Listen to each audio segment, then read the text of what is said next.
Hello students, welcome back to my YouTube channel class 10th champion. Heading डालो विस्थापन अभिक्रिया।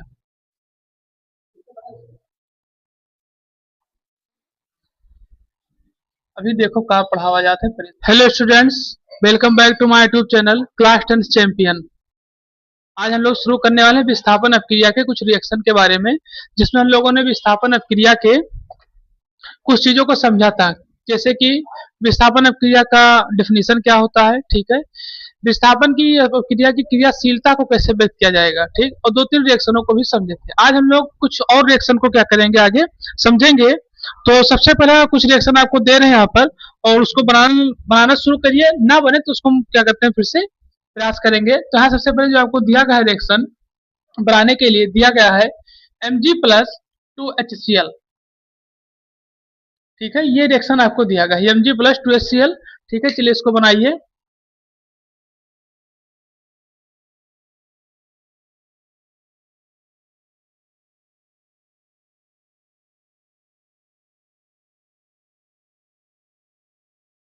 तो जैसे बहुत से स्टूडेंट्स ने इसको बना के दिखाया, ठीक है, तो एक बार हम इसको आपको समझाना चाहेंगे कि किस तरीके से बनेगा, ठीक है।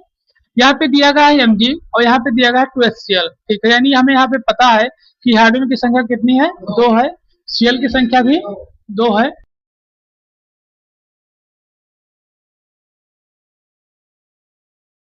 तो ये आपका हो जाएगा MgCl2 और प्लस H2, ठीक है। ऊपर है वो ये बता रहा है कि ये गैस के रूप में हाइड्रोजन जो है क्या हो रहा है, विमुक्त हो रहा है, यानी कि निकल रहा है, ठीक है। ये चीज इसमें बताई गई है। अब एक दो रिएक्शन इस पे और बनाएंगे, देखिए, लिखिए Ca+2H2O। चलिए बनाइए इसको।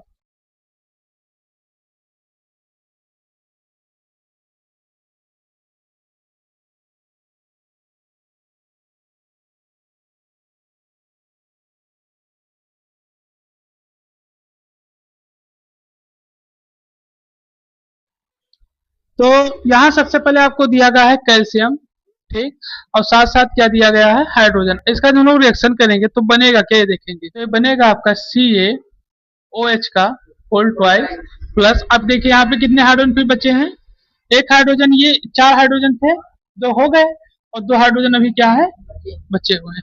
और ऑक्सीजन कितना था, 2, 2, ये 2 है ऑक्सीजन, ठीक। और ये आपका कैल्शियम एक, तो CaOH का क्या बन गया, होल ट्वाइस और H2 गैस के रूप में निकलेगा, ठीक। तो ये आपका रिएक्शन बनके तैयार होगा, ठीक है। तो इसको नोट कर लीजिए, फिर हम लोग आगे बढ़े।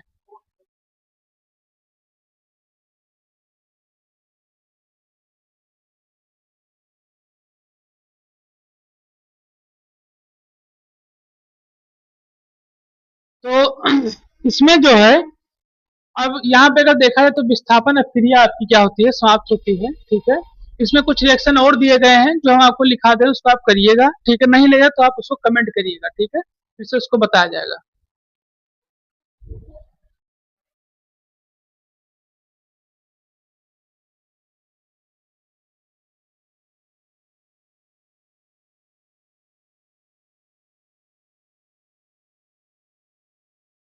ये द्विविस्थापन अभिक्रिया के बारे में, ठीक है, अभी हम लोग समझे थे विस्थापन अभिक्रिया के बारे में, ठीक।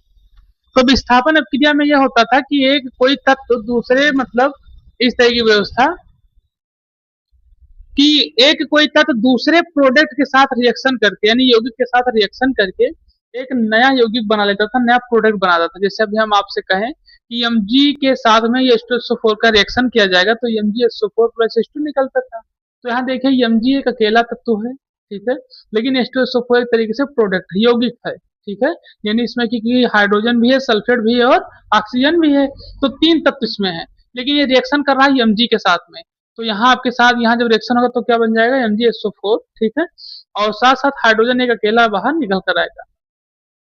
लेकिन जब द्विक विस्थापन की अभिक्रिया होती है, द्विक यानी कि जो दिया ही गया है द्विक विस्थापन अभिक्रिया, नाम से पता चल रहा है कि वे रासायनिक अभिक्रियाएं जिनमें यौगिकों के 2 आयनों का, अब 2 आयन हो गए क्योंकि यहाँ पे एक ही आयन की व्यवस्था की गई थी, ठीक है, यौगिकों के 2 आयनों का पारस्पर विनियमन हो जाता हो, ठीक है, तथा नए यौगिक का निर्माण होता हो, ठीक। जैसे देखिए, पहले हम विस्थापन अभिक्रिया को रिलेटेड करके तब द्विविस्थापन समझेंगे। देखिए, जैसे हमने कहा कि Mg है, ठीक, और ये क्या है, H2SO4 है, ये आपकी विस्थापन क्रिया है, ठीक।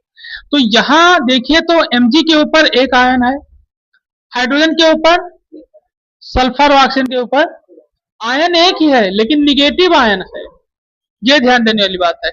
इस पे प्लस चार्ज है, इस पे प्लस चार्ज, और इस पे जो दो आयन है यौगिक पर, कि यौगिक जब बनेगा तो बिना दो आयनों से बनेगा ही नहीं।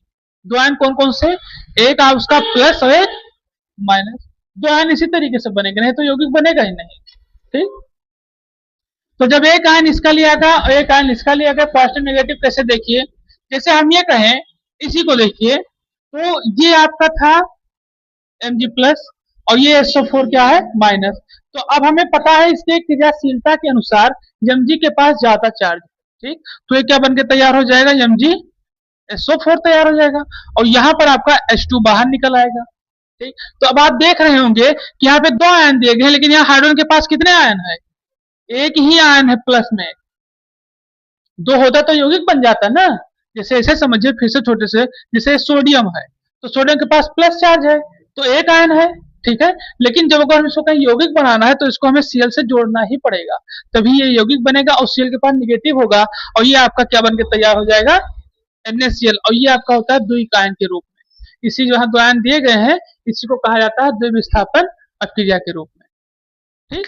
तो ये आपका होगा इसी प्रकार से। अब हम इसमें क्या करेंगे, इसमें यही चीज करेंगे कि जब दो आयन इस तरीके से कार्य करने लगे कि परस्पर विनिमय, मतलब विनिमय हो जाए और उनसे एक नए यौगिक का निर्माण हो, ठीक, उसी को क्या कहा जाता है, द्विविस्थापन अक्रिया कही जाती है, ठीक है। तो अब हम लोग इसी को क्या करेंगे, एक तरीके से समझेंगे और जानेंगे रिएक्शन के माध्यम से कि किस तरीके से दो आयन आपस में विस्थापित होते हैं या आपस में विनियमन यानी कि आदान प्रदान का कार्य करते हैं, जिससे हमारा नया उत्पाद तैयार होता है, ठीक है। तो चलिए फिर देखते हैं आगे। चलिए इस पे एक दो रिएक्शन करेंगे, चलिए रिएक्शन लिखिए, इसका लिखिए। अब इसमें ध्यान रखिएगा, इसमें अकेला एक आयन नहीं दिया जाएगा, इसमें दो आयन दिए जाएंगे। जैसे अभी हमने बताया ना कि अकेला एक आयन होता तो हम लोग Mg सिर्फ लिखते थे, लेकिन इसमें यौगिक साथ लिखेंगे, यानी इसमें डबल आयन होगा, प्लस भी होगा और माइनस भी होगा, ये ध्यान रखिएगा। तो जैसे Ag हो गया और NO3 हो गया, ठीक है, क्या हो गया, Ag हो गया और NO3 और प्लस NaCl, ठीक है, ये रिएक्शन आपको दिया गया है, Ag NO3 और प्लस NaCl, ठीक है, यानी कि सिल्वर नाइट्रेट और सोडियम क्लोराइड, ये आपको दिया गया है, ठीक है। तो आप इसको क्या करिए, बनाइए, ठीक है, चलिए शुरू करिए।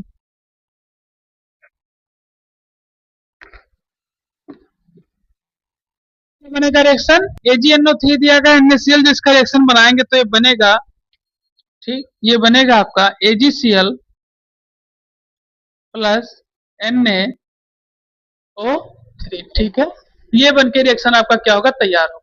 अब यहाँ हम समझेंगे इसको कि मतलब ये द्विविस्थापन अक्रिया बनाई क्यों गई। देखिए यहाँ आप देखिए ध्यान से, तो जो Ag है इस पे होता है आपका पॉजिटिव चार्ज, ठीक, नाइट्रोजन जो दिया गया है इस पे भी पॉजिटिव चार्ज होता है, लेकिन ऑक्सीजन जो दिया है उस पे क्या होता है, निगेटिव। तो आप समझने का प्रयास करिए, और साथ साथ NaCl भी दिया गया, तो Na पर कौन सा चार्ज होता है, और Cl पर निगेटिव।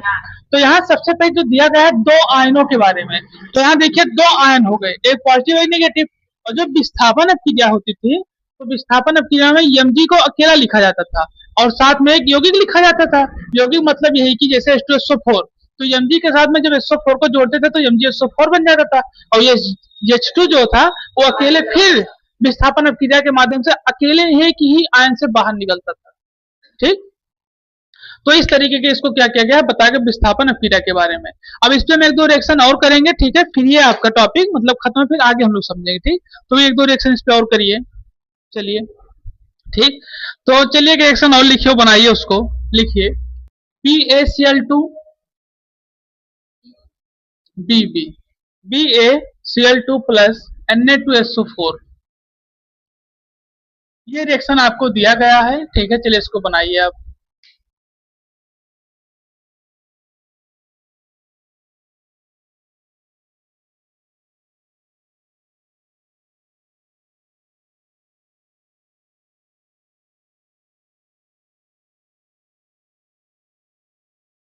यहाँ बताया है BaCl2 प्लस Na2SO4 के बारे में। ये रिएक्शन दिया गया है, इस रिएक्शन को हम लोग क्या करेंगे, जो कि आप लोगों ने बनाया भी है। तो ये बनेगा क्या है, देखिए ये बनेगा आपका BaSO4, ठीक, और साथ साथ फिर बच रहा है आपका Na2 और Cl2, तो ये क्या बनेगा आपका 2NaCl, ठीक है, नहीं सही नहीं है, ठीक है। इस तरीके से क्या होगा, बनेगा रिएक्शन, ये ध्यान रखिए। तो इसको आप नोट कर लीजिए, और इसके बाद एक दो रिएक्शन हम आपको दे रहे हैं घर के लिए, उसको बनाइएगा, फिर हम अगला टॉपिक शुरू करें। ये रिएक्शन आपको दिया गया, इसको आप घर पे बनाइएगा। PbNO3 का होल ट्वाइस प्लस 2Ki, ठीक है, नोट कर लीजिए इसको। और कहीं आपको कोई समस्या होगी इतने पढ़ाने तक में, ठीक है, तो आप उसको कमेंट करिएगा, उसको फिर से बताया जाएगा आपको, ठीक है। तो इसको आप नोट कर लीजिए।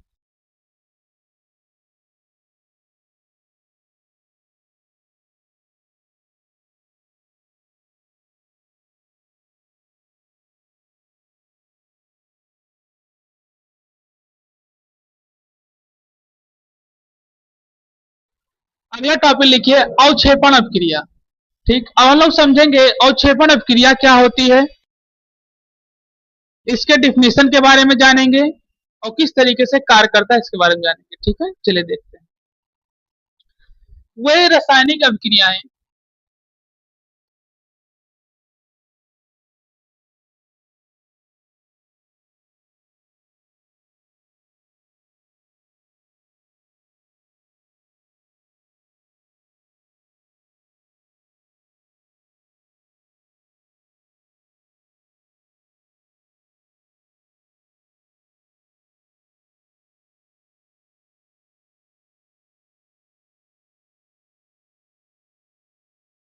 इसको समझेंगे भी। बताया जाता है अवक्षेपण अपक्रिया क्या होती है। बताया जाता है वह रासायनिक अपक्रियाएं जिनके फलस्वरूप कोई अभिलेय पदार्थ, ध्यान रखिए क्या बताया है, अभिलेय पदार्थ, अभिलेय जो एक तरीके से घुले ना, जैसे हम आपको बताएं जब कोई विलयन तैयार किया था तो उसमें समांगी मिश्रण की आवश्यकता पड़ती है, लेकिन एक तरीके से क्या हो जाए, अभिलय यानी कि जो एक तरीके से विस्मांगी मिश्रण में रहे, मतलब उसके अवक्षेप हमें दिखाई दे, हाँ विलय ना, विलय हो ना। जैसे पानी में आप तेल डालिए ना कि बालू, ठीक है, जैसे आप पानी में चाहे आप किसी भी प्रकार का तेल डालिए, चाहे पेट्रोल, डीजल या बेस्ट चॉइस फॉर्चून, कोई भी तेल आप उसमें डालिए, ठीक, तो वो एक तरीके से अविलेय पदार्थ उत्पन्न होता है, और उन्हीं को क्या कहते हैं, अवक्षेपण अपक्रिया। और उनमें जो अविलेय पदार्थ बाहर निकल के आते हैं उन्हें क्या कहता है, अवक्षेप कहा जाता है, ठीक है। जैसे आपको बताया कैसे, जैसे आप मान लीजिए पानी को आप गर्म करिए, तो जब आप पानी को गर्म करते हैं तो आप देखेंगे कि उसके ऊपर है, जब गर्म हो जाएगा खूब अच्छी तरीके से, तो आप देखेंगे उसके ऊपर कुछ सफेद सफेद अवक्षेप जैसे हो गए हैं, और उसके तलहटी पर भी कुछ सफेद सफेद बैठ गए हैं, ठीक। तो वो जो अपशिष्ट पदार्थ है वही उसका अवक्षेप कहलाता है। जल का वो क्या है, अपशिष्ट पदार्थ उसका अवक्षेप है। वो हमें वैसे बिना गर्म के पानी में नहीं दिखाई देता, लेकिन जब उसको आप गर्म करेंगे तो हमें अवक्षेप दिखाई देने लगेगा, ठीक। तो हम लोग ऐसे एक रिएक्शन करेंगे जिसमें पता चले कि कौन से रिएक्शन में कौन सा अवक्षेप बाहर निकल रहा है, ठीक है। तो चलिए लिखिए रिएक्शन, लिखिए BaCl2 प्लस H2SO4, चलिए करिए इसको रिएक्शन को।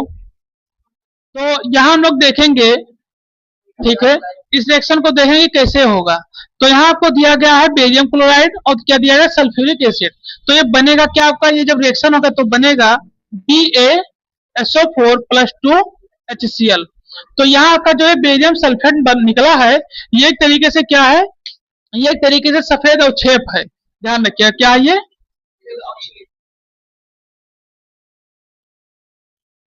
ठीक। ये यही सफेद अवक्षेप है जो पदार्थ बताएगा कि रिएक्शन होने के बाद हमने बताया ना कि जल में एक तरीके से अवक्षेप के रूप में बाहर निकल आता है, हाँ। तो यही तरीके से क्या, एक तरीके से ये जब हम लोग बेरियम क्लोराइड और सल्फ्यूरिक एसिड का रिएक्शन करते हैं तो आपका क्या बन के तैयार होता है, BaSO4 बेरियम सल्फेट और साथ साथ 2HCl यानी हाइड्रोक्लोरिक एसिड, और ये क्या एक तरीके से सफेद अवक्षेप के रूप में बाहर निकलता है, जो कि यहाँ इसमें क्या किया गया है, बताया गया है।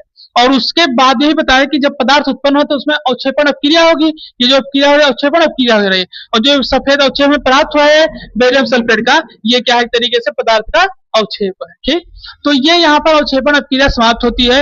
अब आपका जो अगला टॉपिक होगा वो होगा उदासीनी अपक्रिया, ठीक है, उदासीनीकरण अपक्रिया के बारे में, ठीक है। चलिए लिखिए हेडिंग डालिए उदासीनी अपक्रिया, उदासीनीकरण अपक्रिया।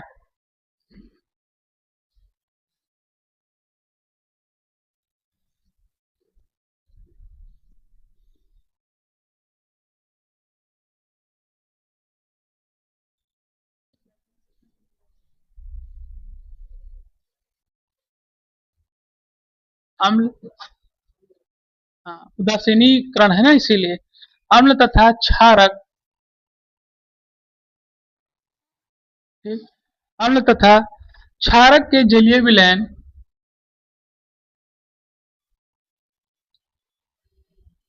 के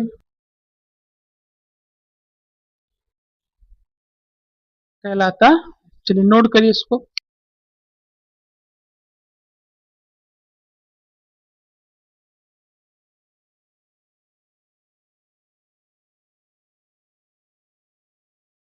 यहाँ बताया था उदासीनीकरण क्रिया के बारे में, इसमें क्या बताया था कि अम्ल तथा क्षार के जलीय विलयन, क्या दिया गया है आपको, यहाँ पे अम्ल दिया गया है, क्षारक के जलीय विलयन को दिया गया है। अब अम्ल और क्षारक जब एक तरीके से क्या करेंगे, जलीय विलयन में डाले जाएंगे और उनकी जो अभिक्रिया होगी तो क्या तैयार होगा, तरीके से लवण तैयार होगा।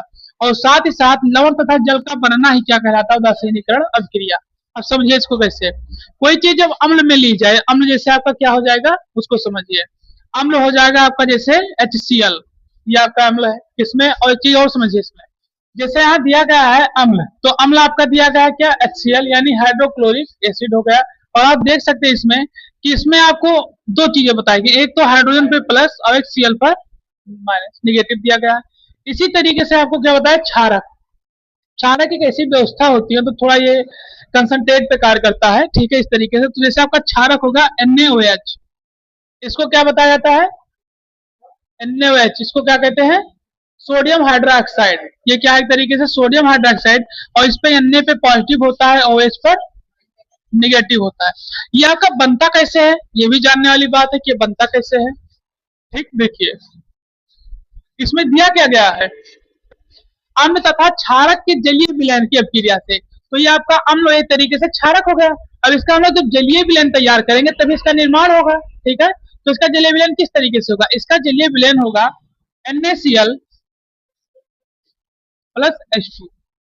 अब NaCl आपने नहीं खाया है, पानी में कभी नमक नहीं पिए हैं, पानी में आप नमक पिए हैं, ठीक है। इसका मतलब है कि सोडियम हाइड्रोक्साइड और HCl का प्रयोग किया, लेकिन यहाँ चीज ध्यान देखिएगा कि पानी में आप नमक तो पिए हैं, लेकिन किस तरीके से, एक सांद्रता से। किससे पिए हैं, सांद्रता से। सांद्रता क्या बताता है, सांद्रता बताता है आपको अनुपात को, एक अनुपात में पिए होंगे। अगर एक गिलास पानी रहा होगा तो एक चुटकी नमक रहा होगा, तो आपने पिया होगा।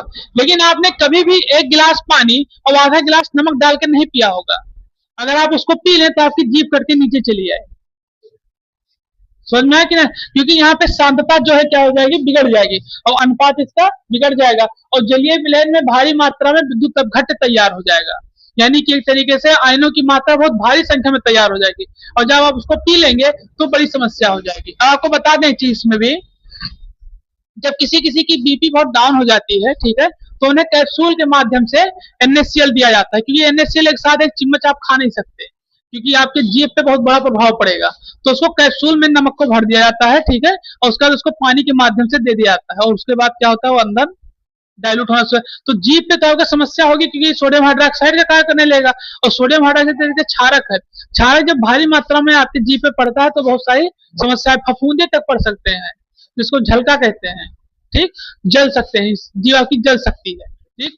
तो इस तरीके से इसको क्या किया गया है, बताया गया। तो इसमें आपका HCl हो गया, ये आपका क्या हो गया, अम्ल हो गया, NaOH हो गया, आपका क्षारक हो गया, ठीक है। इसी तरीके से किससे तैयार होता है, ये NaCl प्लस H2O से।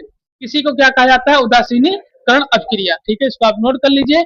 इसमें कुछ और आपको पूछना हो तो बताइए फिर,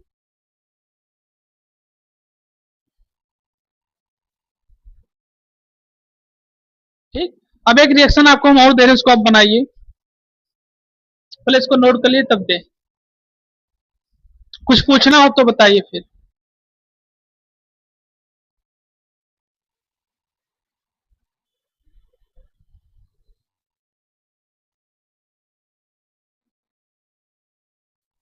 इसमें हम लोग जानेंगे लास्ट टॉपिक जो आपका दिया गया है, दैनिक जीवन में ऑक्सीकरण अभिक्रियाओं के प्रभाव, ठीक है। इस टॉपिक के बारे में हम लोग क्या करेंगे, समझेंगे। चलिए देखते हैं, हेडिंग डालिए, दैनिक जीवन में, ठीक। तो हम लोग इसको समझेंगे, दैनिक जीवन में ऑक्सीकरण अभिक्रियाओं के प्रभाव कौन से हैं, ठीक है, और ये क्या होता है, किस तरीके से कार्य करता है हमारे दैनिक जीवन में, ठीक है।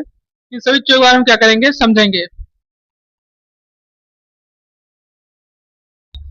तो इसमें बताया था कि ऑक्सीकरण के कारण या ऑक्सीकरण के प्रभाव के कारण क्या होती जा रही है, धातु और खास सामग्री धीरे धीरे नष्ट होती जा रही है। जैसे किसी चीज का जब ऑक्सीकरण होता है, ठीक है, यानी उसमें से जो उसकी एनर्जी है, एनर्जी का जो तत्व की व्यवस्था है, उसको धीरे धीरे क्या किया रहा है, एब्जॉर्व कर रहा है कोई दूसरा तत्व, ठीक है, दूसरा एलिमेंट उसको एब्जॉर्व कर रहा है, ठीक है। तो इससे वो चीजें क्या होने लगती है, नष्ट होने लगती है, ठीक है। तो उससे जब नष्ट होने लगती है तो ऑक्सीकरण के प्रभाव से धातुएं क्या होने लगती है, सबसे पहले बता देता है कि खाद्य सामग्री भी नष्ट होने लगती है। तो जो ऑक्सीकरण के प्रभाव के कारण धातुएं क्या होती हैं, नष्ट होती हैं, उन्हें क्या कहा जाता है, संक्षारण, ठीक है। और जो ऑक्सीकरण के प्रभाव के कारण से खाद्य सामग्री नष्ट होने की व्यवस्था होती है, ठीक है, उसे क्या कहते हैं, विकृति गंधिता कहते हैं, ठीक है। इसको बताया जाता है, इसको हम लोग इसको लिखेंगे, उसको धीरे धीरे क्या करेंगे, समझेंगे, ठीक है। तो इसको बताया जाता है कि जो खाद्य सामग्री में ऑक्सीकरण क्रियाएं होती हैं, ठीक है, वो एक तरीके से दो प्रकार से होती है। कौन कौन, एक होती है संचारण, ठीक है, और दूसरी होती है विकृति गंधिका। तो इसमें बताया जाता है, ठीक है, ऑक्सीकरण की जो अभिक्रिया के प्रभाव होते हैं दैनिक जीवन में दो तरीके से होते हैं, एक तो होता है संचारण और एक होता है क्या, विकृति गंधिका के बारे में, ठीक है। तो हम लोग एक एक चीजों को एक एक प्रकार से, अलग अलग प्रकार से क्या करेंगे, समझेंगे, ठीक है। तो पहला जो आपका इसमें टॉपिक है, लिखिए संचारण, लिखिए।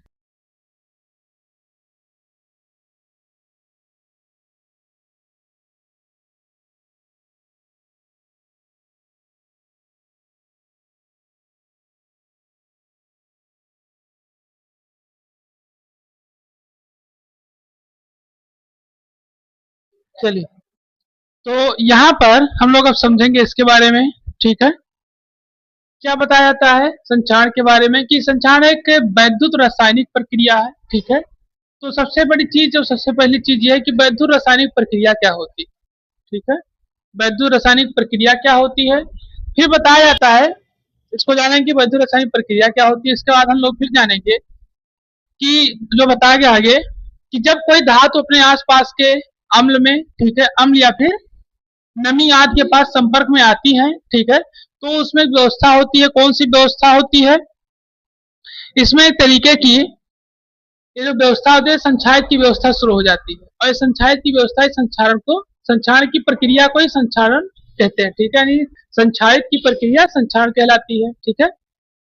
तो हम लोग इस पहले, सबसे पहले तो ये जानेंगे कि वैद्युत रासायनिक प्रक्रिया क्या होती है, कि जिसमें बताया था कि वैद्युत के माध्यम से, मतलब कि रासायनिक के माध्यम से वैद्युत को जन्म देना, ठीक है, रसायन के माध्यम से वैद्युत को जन्म देना।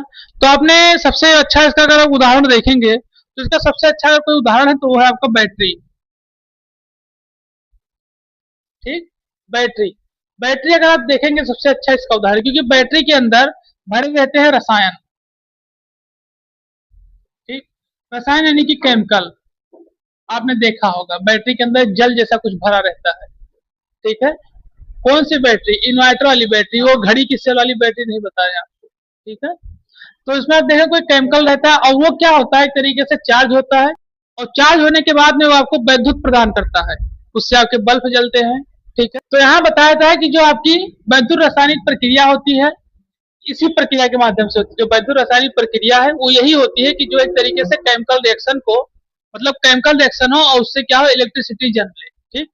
अब जैसे ये हो गया आपकी बैटरी, बैटरी एक तरीके से ऐसी व्यवस्था है जो केमिकल के बाद आपको क्या करती है, इलेक्ट्रॉनों का आदान प्रदान करती है, ठीक।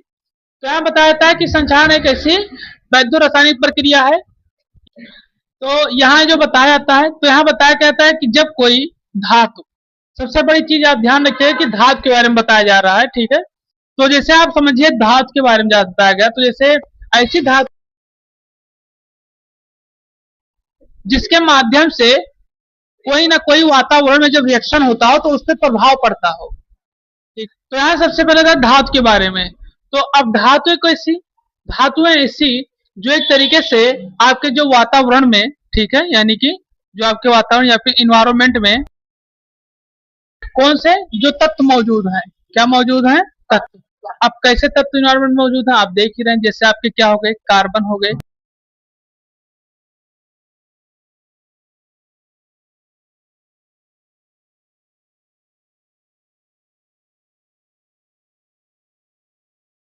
ये इतने तत्व मान लीजिए नाइट्रोजन भी है, ठीक।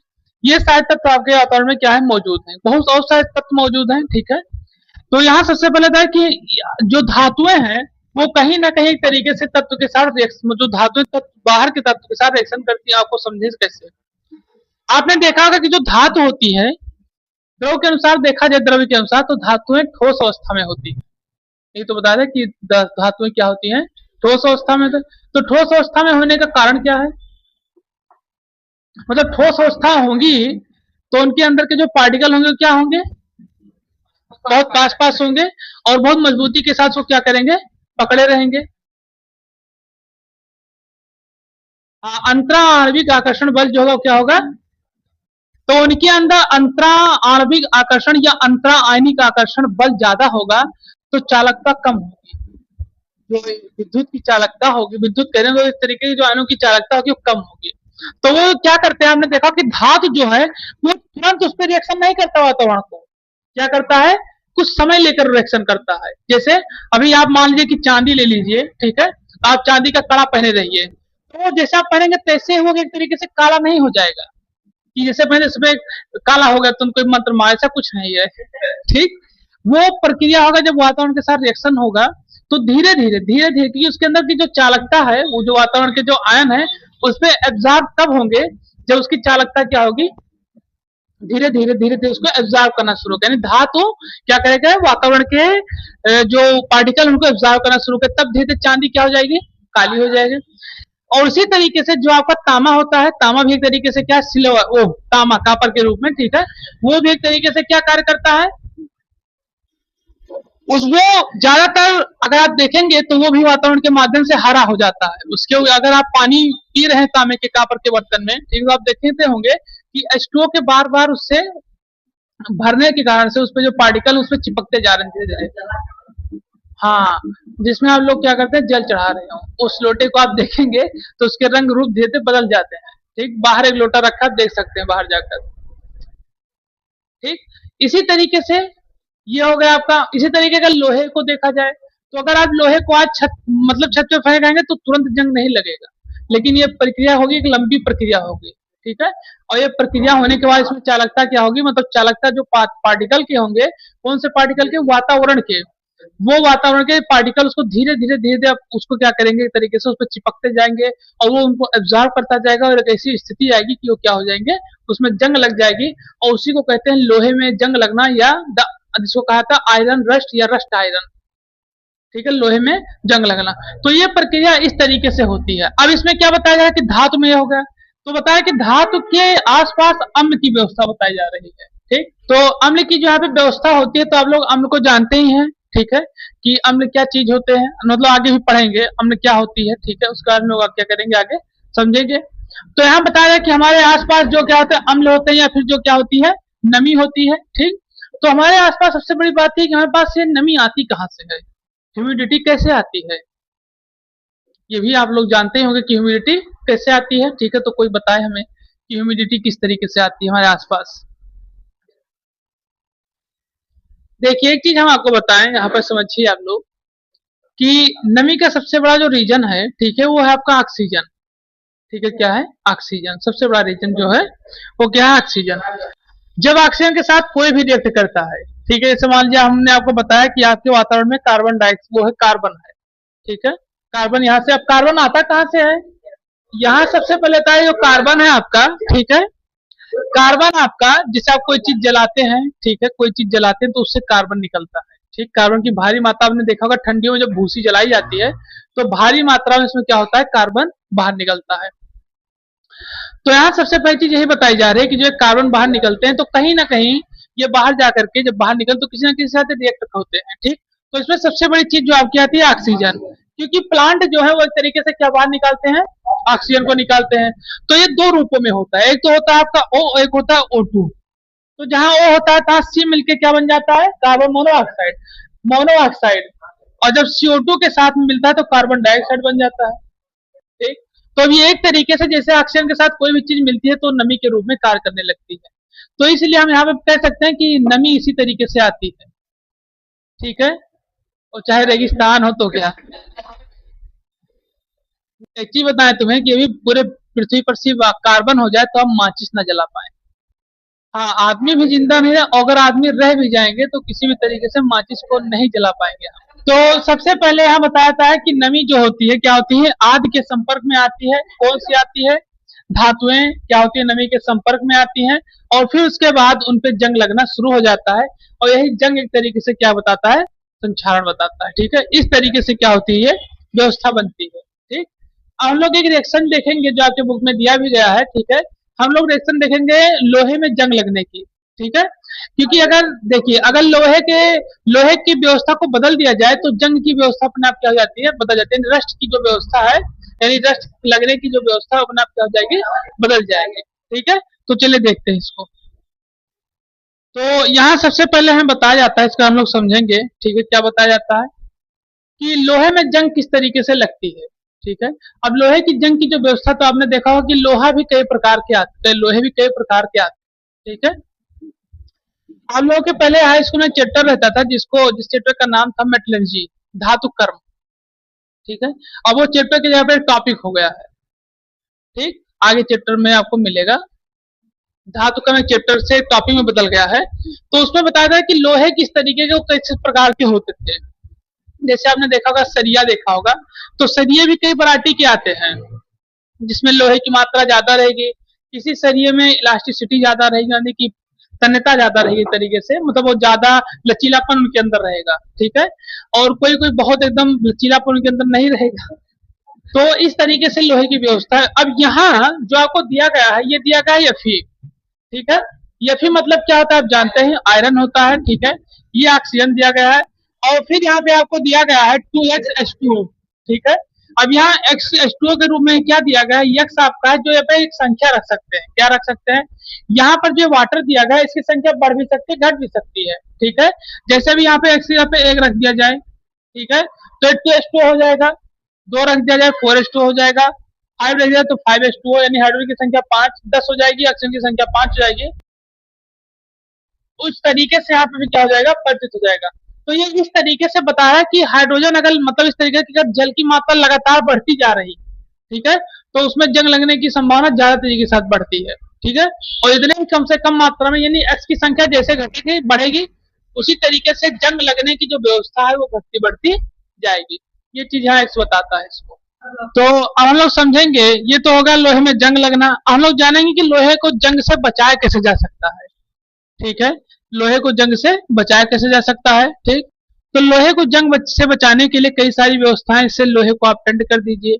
ठीक है, या फिर उस पर आप तेल लगाइए या ग्रीस का प्रयोग करिए। ठीक है, इन सब चीजों का प्रयोग क्या होता है, विकृत गंधिता के बारे में समझे क्या होता है। इसमें बताया जाता है, या वह प्रक्रिया है, प्रक्रिया मतलब एक ऐसी व्यवस्था जिसको बताया जाता है जिसमें वसा युक्त तेल पदार्थ हवा के ऑक्सीजन के साथ क्रिया करके खराब कर देते हैं। ठीक है, ऐसा बताया गया है ऑक्सीजन के बारे में। ठीक है, ऐसा होता है कि जो चीज वसा युक्त होती है, वसा मतलब क्या आप जान ही रहे उसको, फैट। ठीक, तो जिसमें फैट होगा, तो जिसमें फैट होगा उसमें कार्बोहाइड्रेट की मात्रा जरूर होगी। ठीक, जिसमें फैट होगा उसमें कार्बोहाइड्रेट की मात्रा जरूर होगी। जैसे आपने देखा होगा कि रोटी जो है, आपने कभी देखा होगा रोटी बनाते समय रोटी जल जाती है, और ऊपर के जो उसके नम छिलके होते हैं वो जलने लगते हैं। ठीक है, तो अभी थोड़ी ये जरूरी नहीं है कि रोटी आपका क्या हो, प्लास्टिक का हो। उसका जलने का कारण सबसे बड़ा है फैट, और फैट में क्या, कार्बोहाइड्रेट। ठीक, कार्बोहाइड्रेट के कारण रोटी जलने लगती है। आपने देखा होगा चिप्स भी जलने लगते हैं, तो इसका कहा है कार्बोहाइड्रेट। ठीक, तो यहाँ बताया था कि जिसमें वसा युक्त तेल पदार्थ, ठीक है, हवा के, यानी कि हवा में भी, वो भी ध्यान रखिए कौन सी गैस बता रहा है, ऑक्सीजन बता रहा है। ठीक है, ऑक्सीजन के साथ जब क्रिया करते हैं, ठीक है, फैट जो ऑक्सीजन के साथ क्रिया करता है तो क्या कर देता है, इसको खराब कर देता है। ठीक, तो अब हर चीज को खराब करने के लिए, या हर चीज जो खराब हो रही तरीके से आप लोग भी देखते होंगे कि जब ब्रेड या रोटी का टुकड़ा, कोई भी रोटी या कुछ भी चीज रखी रहती है, ठीक है, लंबे समय तक, तो उसमें आपने देखा कि फफूंदे लगने लगते हैं, फंगाई एक तरीके से, या कवक के रूप में कुछ न कुछ इसमें लगने लगते हैं। तो लगने का सबसे बड़ा कारण यहाँ पे ये बताया जाता है क्या है, विकृति गंधिका है, क्योंकि उसमें क्या व्यवस्था होती है, वो वसायुक्त होता है, इस कारण से। ठीक, तो उसको देखते हुए यानी कि प्रतिरोध को बढ़ाने के लिए कि वसायुक्त तो चीज जो वस्तु है वो खराब ना हो, ठीक है, वो खराब ना, तो उसके लिए व्यवस्था बनाई गई। तो इसमें कुछ चीजें दी गई, जैसे आपने देखा होगा कि जो जैसे आप चिप्स खाते होंगे, पैकेट वाली जो चिप्स आती है, ठीक है, तो अब जब चिप्स बनती होगी तो उसके अंदर पैकेट के अंदर, ठीक है, क्या कहते हैं, आपने देखा हो कितनी ही पुरानी हो जाए, मतलब एक एक्सपायरी डेट तो रहती ही है कि हाँ 2 महीने बाद 4 महीने बाद एक चीज चिप्स या नमकीन एक्सपायर हो जाएगी, ठीक है, लेकिन वो आप देखेंगे कि वो अगर एक्सपायरी डेट के 1 2 दिन भी पहले आप ले रहे हैं उसको, तब भी उसमें नमी नहीं आएगी, ठीक। तो नमी ना आने का कारण, क्योंकि अगर ऑक्सीजन के संपर्क में आपकी जो रोटी है या ब्रेड है आता है तो उसमें नमी आने लगती है, लेकिन उस पैकेट में कोई नमी नहीं आ रही, पैकेट के अंदर के सामान में, तो नमी ना आने का कारण कुछ हुआ, ठीक है, यानी कि ऑक्सीजन के संपर्क में वो आ नहीं रहा है। कौन नहीं आ रहा है? जो पैकेट के अंदर भरा हुआ है चिप्स, ठीक है, तो उसके अंदर कोई गैस भरी जाती होगी या कुछ तो किया जाता है जिसके वो नमी ना जाए अंदर, ठीक है, तो सबसे पहले तो उसको सील पैक किया जाता है। अब वो मान लीजिए पैक कर दिया गया, जैसे पहले राइस चिप्स आपने देखा होगा किस तरीके से पैकेट के रूप में रहती है, ठीक, तो अब उसके अंदर अगर ऑक्सीजन भर दिया जाए तो जो आपकी चिप्स है उसमें नमी आ जाएगी, और नमी आने के कारण चिप्स क्या हो जाएगा, खराब होने लगेगा, ठीक है, जिसमें फफूंदे पड़ जाएंगे सफेद से, वो सफेद चिप्स से हरी चिप्स हो जाएगी ठीक। तो उसमें चिप्स क्या होती है, तो चिप्स की जो व्यवस्था है उसके अंदर एक व्यवस्था की जाती है, क्या व्यवस्था, उसमें गैस भरा जाता है, और कौन सी गैस होती है, नाइट्रोजन, ठीक है, चिप, हाँ चिप्स के अंदर या कुरकुरे या आप कोई नमकीन खाते हैं तो उसके अंदर नाइट्रोजन गैस भेजते हैं। एक चीज ध्यान रखिए, नाइट्रोजन गैस एक तरीके से आपको नुकसान ही करती है, ठीक है, ये भी ध्यान रखिएगा। तो वो कहीं ना कहीं आपको क्या करती है, नुकसान, तो इसलिए आप कोई भी चीज चिप्स या सब खाएं तो जब उसको खोलें तो कुछ समय के लिए आप उसे खुला छोड़ दें, ठीक है, खुला छोड़ने के बाद तो उसको खाएं, मतलब हल्का ऐसा हो, मतलब ये नहीं कि 2 3 दिन के लिए खुला छोड़ दें, ये हो कि आप 5 मिनट के लिए 10 मिनट के लिए उसको खुला छोड़ दें, वो ऑक्सीजन के साथ कुछ समय के लिए रिएक्ट हो जाए, और जब वो रिएक्ट हो जाए तो उसका उसका उपयोग करें तो नाइट्रोजन कम से कम मात्रा में आपके शरीर में जाएगी, ठीक है। तो ये चीज हो गई, ठीक है, अब चलेंगे फिर आगे देखिए। अब कुछ ऐसे चीज दी गई हैं, कुछ ऐसे केमिकल दिए गए जैसे आपका BHA और BHT दिया गया है, ठीक है, जिसको ब्यूटाइल हाइड्रोक्सी एनिसोल और फिर ब्यूटाइल हाइड्रोक्सी टाइलुइन के रूप में बताया जाता है, ठीक है। अब इसका प्रयोग क्या होता है, इसका प्रयोग जो होता है एक तरीके से, इसका प्रयोग बीफ के लिए किया जाता है, बीफ मतलब कि मांस वांस के ऊपर लेप लगा के इसको रखा जाता है कि ये लंबे समय तक टिके रहे, मतलब खराब ना हो, ठीक है, और साथ ही साथ, हाँ जैसे आपने देखा होगा कि बहुत से दूर दूर से देशों से मछलियां और बहुत दूर दूर से बहुत प्रकार के जानवर कट के जाया करते हैं शहर में, ठीक है, दूसरे दूसरे देशों में क्या होते हैं, मीट एक्सपोर्ट हुआ करते हैं, तो ये सारे केमिकल मिला के उसमें क्या कहता है, भेजा जाता है कि जिसके कारण से लंबे समय तक टिके रहे, ठीक है। ये भी आपका जो दिया गया है, इसमें भी इसको भी एक तरीके से प्रिसाइज करके, मतलब ऐसी चीजें जो कि एक तरीके से आपने देखा होगा कि आप अभी आप अपने घर पे सिरका बनाए तो सिरके की एक्सपायरी होती है कि 6 महीने बाद एक्सपायर हो जाएगा, 7 महीने बाद, ठीक, लेकिन आप देखेंगे जो बाजार में सिरका मिलता है वो 2 2 3 3 साल तक एक्सपायर नहीं होता, ठीक है, या बहुत सी ऐसे आपने चीजें देखी होंगी जो लंबे समय तक एक्सपायर नहीं होती, लेकिन वो केमिकल की चीजें रहती है, तो उसमें इस चीजें का क्या कहता है, टॉलरेंट का प्रयोग किया जाता है, ठीक है, जिससे चीजें एक्सपायर नहीं होती। आप लोग देखिएगा कि जो फीड होगा किसी भी चीज का, ठीक है, तो उसमें इस चीज का क्या कहता है, प्रयोग किया जाता है, या और जैसे आपने देखा कि उसका लौकी का जूस आता है, करेले का जूस आए बाजार में बिकता है, आप अपने घर पे लौकी का जूस बनाए, सुबह बनाए, शाम को वो एक तरीके से ऐसा स्मेल करेगा कि आप उसको पी नहीं सकते, और पी भी लेंगे तो पल्टी हो जाएगी क्योंकि आपको तो फूड पॉइजन हो जाएगा, लेकिन ये केमिकल पड़ने के कारण से एक तरीके से ये खराब नहीं होता और कम से कम 5 से 6 महीने तक ये चलता है। ये चीज पे क्या होती है, बताई जाती है। अब एक चीज में और है, उसको भी बताएंगे भी, तो आप इसको नोट कर लीजिए, फिर उसके बाद हम लोग आगे बढ़े, ठीक है, और यहाँ पे आपका ये पहला चैप्टर जो है केमिस्ट्री का समाप्त होता है, ठीक है। अब इसके बाद हम लोग क्या करेंगे, इसमें कल रिएक्शन करेंगे, मतलब कौन सा रिएक्शन कल नहीं करेंगे, हाँ आपको दे रहे घर से करके लाइएगा, बैलेंसिंग रिएक्शन, जो कि आपके बोर्ड में 5 नंबर का पूछा जाता है हर साल, ठीक, चलिए।